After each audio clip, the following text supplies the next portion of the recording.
We've taken to the road. We're on a mission to interview successful entrepreneurs. 90% of startups fail, and we want to help change those stats. First stop, London. Sometimes a business idea naturally happens. We chat to MojoMen co-founders about launching a business in an area that most men don't like to talk about. So let's talk about what you guys are doing, and let's talk about anything you guys are struggling with. Okay, great. We're really fresh. I guess we're in our first 3 months rather than first 3 years. But we kind of had the idea maybe about 12 months ago or so. Okay. And it actually started, Xander and I we're cousins, if that makes this any more weird that we're dealing with erectile dysfunction that makes together. It so weird. Yeah. Family gatherings a little bit. But no, we were basically we both left our jobs and were looking for our next project. And we were driving the car one day, and I told Xanders that I'd been struggling probably for the 6 months previously. I'd basically done a cycling event and crushed some blood vessels in my perineum. And developed ED. And it was absolutely terrifying, kind of rocked my world, and it became something mental, not just having crushed blood vessels. Yeah. And I think he was actually the first person I kind of ever opened up to about it. And he was driving, and I just heard kind of stony silence from the driver's seat, and I thought, God, he's judging me. I can't believe he's judging me.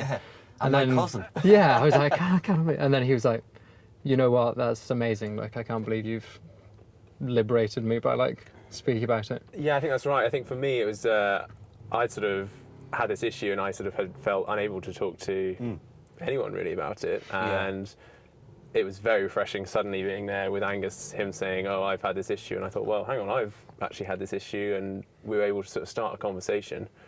So yeah, that was a really kind of powerful moment for both of us. Yeah. And I think your question about what we're struggling with as a business is now trying to figure out how you get guys like us to make that first step and make that first step in the right direction. At the moment, the options for them are kind of going out to see a professional, which can either cost a lot of money, or if you go through the public health service, you get binged around with referrals. We've sent Xanders in as a guinea pig, and it's proven very difficult to actually get to the help that you would need. Absolutely. Like, we've sort of tried to do some testing, like what can a normal guy do if he's got this issue? Like, what professional help can he seek? And yeah, so sort of as an exercise, I went to see my GP, tried to get referred, being pushed on to sort of a CBT, cognitive behavioural therapist, but they don't really know how to treat it, and then kind of waiting lists and referrals, and it just doesn't go anywhere. So there just really isn't the treatment there. And you were determined there was like a real reason for us to stick with that. Yeah, but if you weren't, you'd be like, oh man. Yeah. You always think as well, if there's not an immediate answer, it's real, fuck, am I alone here? How come there's no research on this? How come it's not a quick, this is what you need to do, there's the solution, go off and do it. Yeah. Now it makes you kind of go, oh my God, I'm not saying it to anyone else. Yeah, because if you're being bounced around, there's obviously, why am I? Yeah. It's an interesting one, because obviously, founders watching this show, male founders watching this show, under stress, pressure, anxiety in one part of their life, which is their business part of their life, and if it affects them in the bedroom, well then that's going to cause more stress.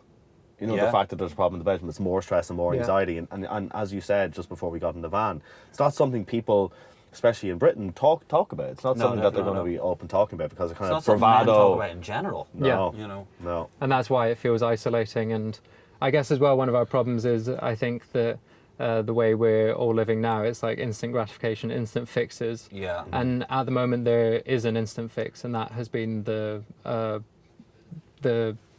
kind of Viagra revolution, you might call it, that it became non-prescription in 2017. So now you can buy it discreetly over the internet from what looks like very kind of reputable, nice companies, all with kind of drug approvals and things. You're also living in a kind of like Instagram era where everything on Instagram is brilliant. Yeah. Everything's amazing. Yeah. Like, even someone who's having the shittest day of their life, puts on Instagram for 10 seconds and says, hey everyone, I'm great, brilliant, and then it's gone. So exactly you're amongst that. So what exactly are you guys doing? So we are basically trying to connect young guys who don't feel they can reach out to professional help with experts. So we have our online platform, which will launch quite shortly, has interviews with experts, and they will talk you through 12 different common causes of erectile dysfunction. So just kind of explaining what's going on for you physically is actually enough to kind of trigger recovery in some guys. So that can be very powerful, and people want that connection with the expert even though they don't feel they can go out and get it. And the other thing is we are normalizing it. So, well, our videos are on there telling our stories of what specifically went on for us, what we tried, along with a lot of other men and women actually, telling their experience and how it happened, how it affected them. Yeah, there's businesses making billions, right, off this issue, and they're kind of capitalizing on people who are don't know what else to do, right? They don't, I mean, as you say, quick fix, just get it done. And they're watching like Love Island, and two people hop into bed and have sex, and they go on telly, and they go, that's what they're watching. And that is, well, that's what you're watching. That's every day, all the reruns. But that's not the reality for a lot of people, and they're making billions off it. Is it an issue that I'm not going to even name the companies, but I've seen them on London buses going around, huge advertising campaigns, right? Is it good for them as a business, but bad for their consumer, that once they order a subscription, so if it's a subscription service of Viagra or whatever the generic is, right, and then they take it and it works, and then the next time they go to have sex, they go, I don't have that tablet, and it's in their head, and then it's an ongoing thing, which is great for the companies making billions, but for the consumer, not so good. Yeah, you've hit the nail on the head. There is a real problem with Viagra dependency, exactly as you've described it. There are a bunch of guys who might be suffering from performance anxiety around their performance in bed, and really they just need confidence, a bit of better understanding as kind of what's going on. Like breathing exercise and stuff would be enough for some of these guys. Okay. And then they're showing these Instagram ads saying all you need is this blue pill, and as you say, it can create a dependency on this pill to kind of get it up in bed.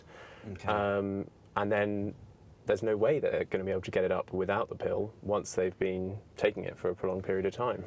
So it's a really scary situation that we're in. I was going to say, it's kind of understanding on both sides though, really, isn't it? Like, say for a typical man and a typical woman, that like, he might understand it, and if she doesn't understand it as well, there's now pressure from both sides. Do you know the kind of way, like, because as in the partner thinks it's their fault. Or real, why can't you get it up?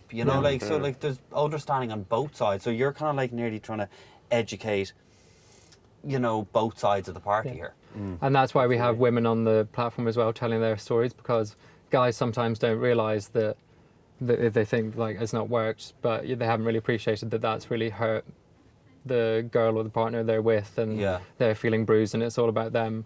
Whereas so there'll be kind of videos and tips on just communicating that and realising the difference of what happens when you actually deal with this properly and not kind of go cold and disappear in the morning before they've even got up. It's a super... That's a bad one. But it's a super interesting one, because you guys know you're in a really great position in one way, that exactly, there's no mysteries, you don't have to be at a whiteboard for a week solid going, who are our target audience? Exactly who they are, but the situation is now reaching them in an efficient way, is obviously. And we think we were quite kind of open to the idea of chatting about it anyway, but I mean, my mum's actually a sex therapist, and I'm obviously doing this project, so my little sister at Christmas actually took us to one side and was like, you guys are going to have to stop talking so openly about this kind of thing. Like, it's not cool. Everyone's not ready for this. And I was like, yeah, that actually rings true. That is the problem.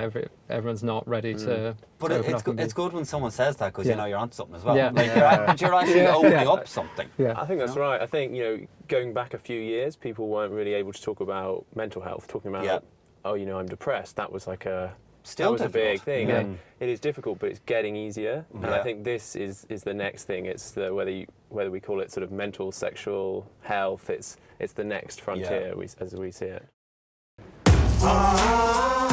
Enjoyed the video? Like to see more? Subscribe below.